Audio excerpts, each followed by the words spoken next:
ৰাজ্যত কাৰ শাসন চলিছে উজনি অসমত মিয়াৰ দপদপনি নচলিব যদি জোৰ পাইছিল চলে লাগে যায় ইয়াত নহব উজনি অসমত মুঠতে তত মিয়াৰ দপদপনি কোনো কাৰণতে নচলিব মানে নচলিব শুনিলি নহয় কি কলো শুনিলি নাই নচলিব মানে নচলিব উজনি অসমত মিয়াৰ দপদপনি নচলিব ইয়াত কেৱল মাত্ৰ অসমীয়া মানুহৰ প্ৰভুত্ব আধিপত্য থাকিব লাগিব ইয়াত তহঁতৰ দপদপনি নচলিব আৰু তহঁতে যিমানখিনি মিয়া আছে উজনি অসমত যাব লাগিব তো বাপেৰক কবি ইয়াৰ পৰা যাবলৈ কবি লাষ্ট ৱাৰ্ণিং দি থৈ গৈছো 24 ঘণ্টাত ডেম্প খালী কৰি যাব লাগিব বুজাই তই বুজালে বুজিছা ইয়াত নহব ইয়াত কেলে আছো তোক ঘৰ বুজাই তই বুজালে লাগে তোক মই 24 ঘণ্টা সময় দিছো 24 ঘণ্টা সময় দিছো এই ডেম খালী কৰি ইয়াৰ পৰা বুজালে যাব লাগিব অৱস্থা বেয়া কৰি দিম কিন্তু নহলে শুনিছ নে কি কৈছো নামনিৰ মানুহ উজনিত থকাৰ অধিকাৰ নাই নেকি পাছপৰ্টটা ঠিক আছে হি যদি ইণ্ডিয়ান সিটিজেন হয় শুনিলা আমাৰ কথা শুনিলি স্পষ্ট শুনিলা এতিয়া এতিয়া আধাৰ কাৰ্ড মুঠতে কথা হৈছে ই মানে তোমালোকে ই অৰিজিনেল উজনি অসমৰ মানুহ নহয় ই নামনিৰ হয় ই নামনিৰ হয় কিন্তু নামনিৰ মানুহ এটা উজনিত থকাৰ অধিকাৰ নাই নেকি আছে নাই বুলি কোৱা নাই ৰাজ্যত বিভিন্ন প্ৰান্তত উচ্ছেদ অভিযান চলি থকাৰ সময়তে শিৱসাগৰৰ পৰা মিয়া তথা সন্দেহজনক লোকক খেদাৰ অভিযান আৰম্ভ হৈছে জাতীয় সংগ্ৰামী সেনা নামৰ এই সংগঠনৰ উদ্যোগত চলিছে অভিযান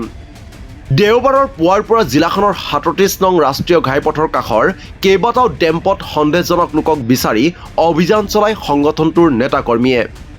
2 আগষ্টৰ ভিতৰত মিয়া তথা সন্দেহজনক লোকক উজনি অসম এৰিবলৈ সময়সীমা বান্ধি দিছিল সংগঠনটোৱে তাৰ পাছত চাওক দেওবাৰৰ এই দৃশ্য জাতীয় সংগ্ৰামী সেনাৰ নেতাৰ ধমক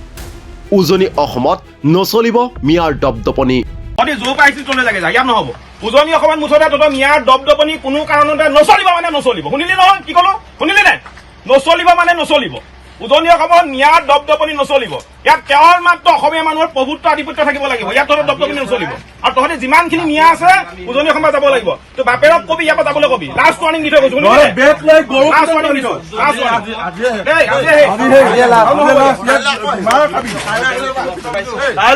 সম্পূৰ্ণ বেয়া হ'ব কথা ভাঙে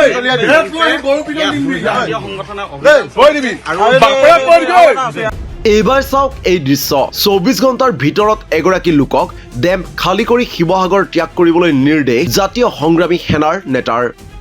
অন্যথা কি ব্যৱস্থা ল'ব সেই কথাও কৈছে জাতিৰ উদ্ধাৰত নমা এইসকল নেতাই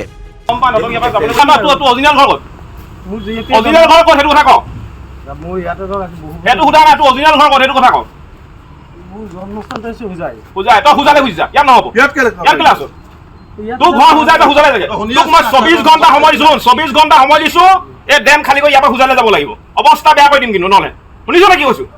কাম খুলি উলিয়াই পেলাই মোৰ ক শুনিছ নাই 24 ঘণ্টা সময় দিছো 24 ঘণ্টাৰ ভিতৰত শিৱসাগৰৰ পৰা বুজালে যাব লাগিব ইয়াত নহব যদি বুজাই পেলাই ইয়াত কৰিবহি নোৱাৰ এই ডেম খুলি ইয়াত অসভ্যালি কৰিবি নহব তাৰমানে কোনো মিয়াই উজনি অসমত ইয়াত দপদপনি নচলিব উজনি অসমত একো কৰিব নোৱাৰ তহঁতৰ ঘৰ বুজালে বুজিছা শুনিল না কি কলো কাইলৈ ভিতৰত কিন্তু দেখিব নালাগিব ইয়াত থাকিবি বস্তু খালী কৰ ইয়াত বুজাই যা ইয়াত নহব ৱাৰ্ণিং দিলো লাষ্ট ৱাৰ্ণিং দিছো আকৌ পিছত কিন্তু বেয়া নাপাবি আকৌ অৱস্থা বেয়া কৰি দিম সঁচা কথা কৈছো হয় উজনি অসমৰ পৰা প্ৰত্যাগমন কৰ নহলে কিন্তু পিটন খাবলৈ সাজু এটা এনেদৰে ডেম্পত থকা মিয়া তথা সন্দেহজনক লোকক বিচাৰি চলোৱা অভিযানৰ সময়ত জাতীয় সংগ্ৰামী সেনাৰ নেতা সদস্যৰে ঘৰ ভাড়া দিয়া স্থানীয় মুছলমান লোকৰ বাক বিতণ্ডাও হয় স্থানীয় মুছলমান লোকগৰাকীৰ যুক্তি ব্যক্তিজনৰ কাগজ পত্ৰ সকলো ঠিক আছে আৰু তেওঁ ভাৰতীয় নাগৰিক তাৰ পাছতো নামনিৰ মানুহৰ উজনিত থকাৰ অধিকাৰ নাই নেকি কাগজপত্ৰ ঠিক কৰি আনিব কথা সেইটোৱে ধৰি লৈছো কাগজপত্ৰ তাৰ যদি ঠিক আছে শুনিলা যদি কাগজপত্ৰ ঠিক আছে আমাৰ ক'বলগীয়া একো নাই কিন্তু আমাৰ কথা স্পষ্ট যিবিলাক সন্দেহযুক্ত নাগৰিক আছে উজনি অসম যাব লাগিব নহয় সেইডোখৰ যদি কাগজপত্ৰটা ঠিক আছে হি যদি ইণ্ডিয়ান সিটিজেন হয় শুনিলা আমাৰ কথা শুনিলি স্পষ্ট শুনিলা এতিয়া এতিয়া আধাৰ কাৰ্ড মুঠতে কথা হৈছে ই মানে তোমালোকে অৰিজিনেল উজনি অসমৰ মানুহ নহয় ই নামনিৰ হয় কিন্তু নামনিৰ মানুহ এটা উজনিত থকাৰ অধিকাৰ নাই নেকি আছে নাই বুলি কোৱা নাই কিন্তু এই বাক বিতণ্ডাতে আৰু এগৰাকী স্থানীয় মুছলমান লোকে সন্দেহজনক লোক যদি থাকে প্ৰশাসনে ব্যৱস্থা ল'ব বুলিও প্ৰকাশ কৰে কিন্তু এইবোৰ কথা শুনিও গুৰুত্ব নাই জাতীয় সংগ্ৰামী সেনাৰ নেতৃত্বৰ তেওঁলোকৰ যুক্তি মিয়াৰ কাৰণে উজনি অসমত প্ৰবৰাধ বৃদ্ধি পাইছে সেয়ে মিয়াই উজনি অসম ত্যাগ কৰিব লাগে। মিয়াৰ কাৰণে উজনি অসমত অপৰাধ বৃদ্ধি হৈছে, গতিকে মিয়া উজনি অসমত যাব লাগিব।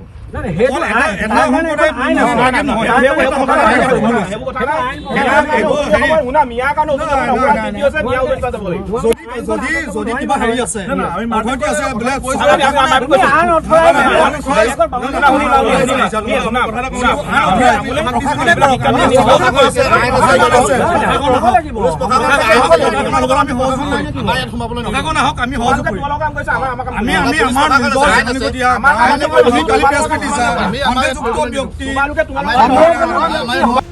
আনহাতে ঘৰ ভাড়া দিয়া থলুৱা মুছলমান লোকগৰাকীয়ে ভাড়াৰ জৰিয়তেই চলি থকাৰ কথা কোৱাক লৈ জাতীয় সংগ্ৰামী সেনাৰ নেতৃত্বৰে বাক বিতণ্ডাৰ সৃষ্টি হয়।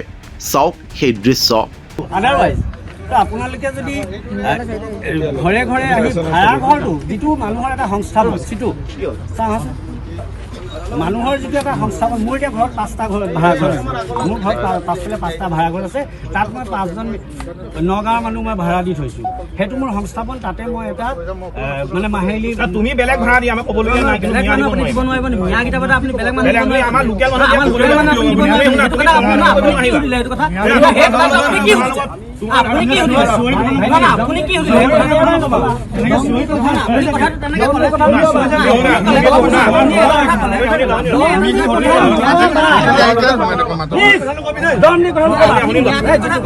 ইফালে মিয়াখেদা অভিযানৰ নেতৃত্ব দিয়া জাতীয় সংগ্ৰামী সেনাৰ সভাপতি চিতু বৰুৱাৰ মতে অসমত খিলঞ্জীয়া মানুহৰহে আধিপত্য থাকিব,